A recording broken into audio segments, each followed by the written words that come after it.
Hello, friends. Mr. Hoy back again with Chapter 9 of The Wizard of Oz. When last we left our friends, they were out of the forest and up against the river, and the Tin Woodman, again resourceful, made a raft. They tied it together, but unfortunately the river had a current, which caused the current is like the flow of water going a certain way. So it took the raft downstream, so they couldn't get across just so. And then the Scarecrow got stuck on a pole. A stork came along and saved him after they got ashore. And then they're all resting and everything, and then they start walking, and oh my goodness, look at these lovely flowers. But these flowers are poppies, and they're deadly. And Dorothy and Toto and the Cowardly Lion are all fast asleep. And the Tin Woodman and the Scarecrow don't know what to do. So let's see what happens right now. Use your imagination and come up with pictures in your mind so that you can illustrate what's going on. Because there are no pictures in the book, remember, okay?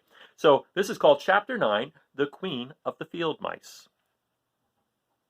"We cannot be far from the road of yellow brick now," remarked the Scarecrow as he stood beside the girl, "for we have come nearly as far as the river carried us away." The Tin Woodman was about to reply when he heard a low growl, and turning his head, which worked beautifully on hinges, he saw a strange beast come bounding over the grass toward them.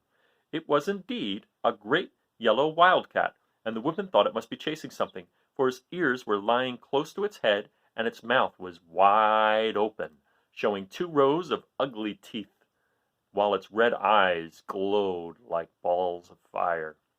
As it came nearer, the Tin Woodman saw that running before the beast was a little gray field mouse, and although he had no heart, he knew it was wrong for the wildcat to try to kill such a pretty, harmless creature. So the Woodman raised his axe, and as the wildcat ran by, he gave it a quick blow that cut the beast's head clean off from its body and rolled over at his feet in 2 pieces. The field mouse, now that it was freed from its enemy, stopped short. Then, coming slowly up to the Woodman, it said in a squeaky little voice, "Oh, thank you! Thank you ever so much for saving my life."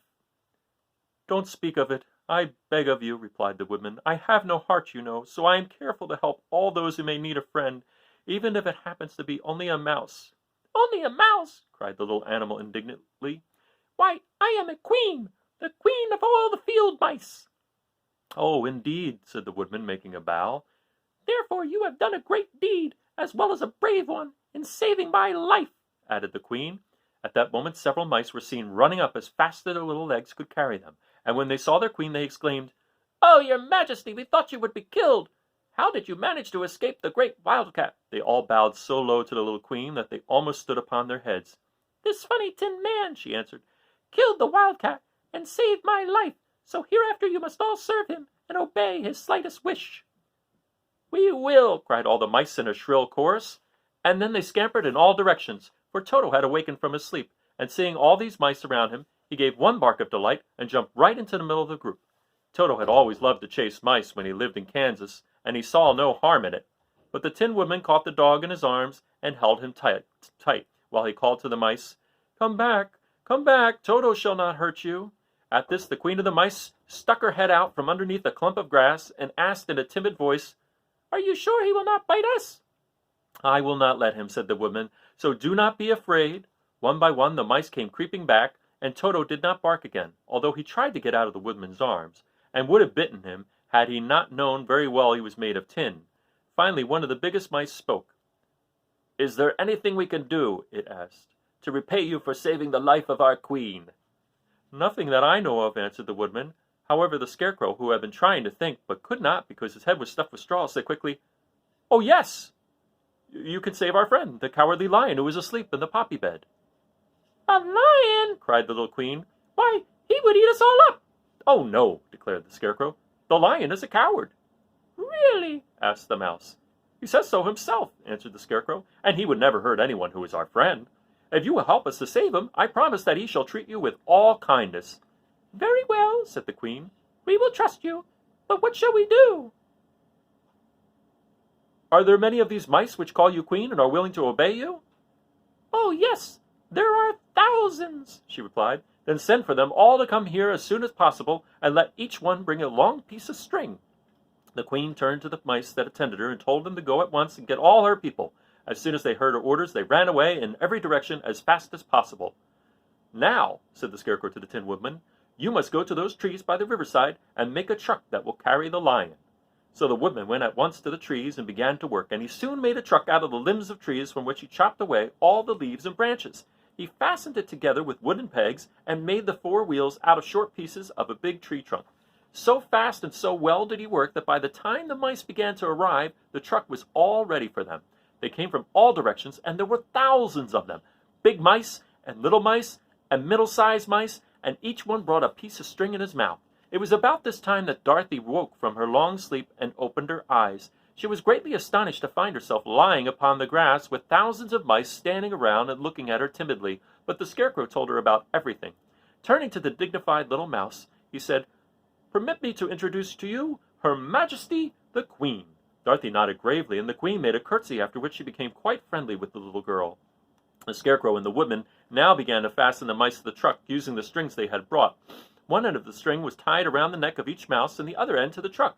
Of course, the truck was 1,000 times bigger than any of the mice who were to draw it, but when all the mice had been harnessed, they were able to pull it quite easily. Even the Scarecrow and the Tin Woodman could sit on it, and were drawn swiftly by their queer little horses to the place where the lion lay asleep. After a great deal of hard work, for the lion was heavy, they managed to get him up on the truck. Then the Queen hurriedly gave her people the order to start, for she feared if the mice stayed among the poppies too long, they also would fall asleep. At first the little creatures, many though they were, could hardly stir the heavily loaded truck, but the Woodman and the Scarecrow both pushed from behind, and they got along better. Soon they rolled the lion out of the poppy bed to the green fields, where he could breathe the sweet fresh air again, instead of the poisonous scent of the flowers. Dorothy came to meet them, and thanked the little mice warmly for saving her companion from death. She had grown so fond of the big lion, she was glad he had been rescued. Then the mice were unharnessed for the truck, and scampered away through the grass to their homes. The Queen of the Mice was the last to leave.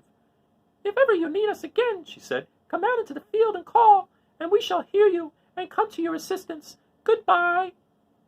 "Goodbye," they all answered, and away the Queen ran, while Dorothy held Toto tightly lest he should run after her and frighten her.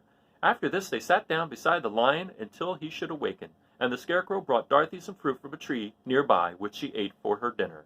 And that is the end of Chapter 9, and the Queen of the Field Mice. So, the Queen of the Field Mice is not in the movie, as are other things that we've experienced so far. There is no Khalida in the movie. A lot of the different obstacles that they have faced wasn't in the movie. The movie kind of streamlines the book and takes a lot of the different themes and adds songs and everything. But there's a lot of great things about the movie. But the book is different, and that's okay. Sometimes they say the book is better than the movie, which I think in this case it is. There's a lot more to the book, but I also think that movie is a classic. And how can you not think it is? I don't know. It's pretty well known. But anyway, with that being said, that's Chapter 9. Tomorrow or sometime soon we'll do Chapter 10. I'll try to do it tomorrow. We'll see what happens. I almost didn't think I was going to get to Chapter 9 tonight, but an opportunity arose, so I thought, let me sit down and read you that chapter right now. So I hope you enjoyed it, and I look forward to seeing you next time, okay? Take care. Have a great night. Bye.